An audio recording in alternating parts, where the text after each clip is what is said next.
India എന്ന മഹാരാജ്യത്ത് ഏറ്റവും കൂടുതൽ വിദ്യാഭ്യാസമുള്ളവരും സമചിത്തത നിലനിർത്തുന്നവരും മതേതരത്വവും മതസൗഹാർദ്ദതയും കാത്തുസൂക്ഷിക്കുന്നവരും സമാധാനപ്രിയരും സഹായപ്രിയരുമായ കേരള ജനത ഒരുപാട് സർട്ടിഫിക്കറ്റ് ഇത്തരം വിഭാഗങ്ങളിൽ നേടിയവരാണ്. അനേകം കണ്ടൻറ്റുകൾ കേരളത്തിൽ ഒരുപാട് യൂട്യൂബർമാർ ജനങ്ങൾക്ക് ഉപകാരപ്പെടുന്നത് അപ്ലോഡ് ചെയ്യുന്നുണ്ടെങ്കിലും ഭൂരിപക്ഷം ജനതയും ഈ മാന്യമായ മാധ്യമത്തെ പാരവെപ്പിനും തമ്മിൽ വഴക്കുണ്ടാക്കുന്നതിനും തെറി പറയുന്നതിനും റിയാക്ഷൻ വീഡിയോകൾ പ്രതികാരമായി ചെയ്യുന്നതിനും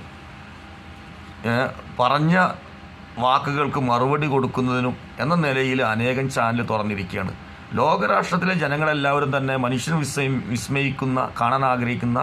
പഠിക്കാൻ ആഗ്രഹിക്കുന്ന തിയറികളെ ആസ്പദമാക്കി അപ്ലോഡ് ചെയ്ത വീഡിയോ പ്രദർശിപ്പിച്ച് കായുണ്ടാക്കുമ്പോൾ തമ്മിലടിച്ചാണ് കേരളത്തിലെ ജനത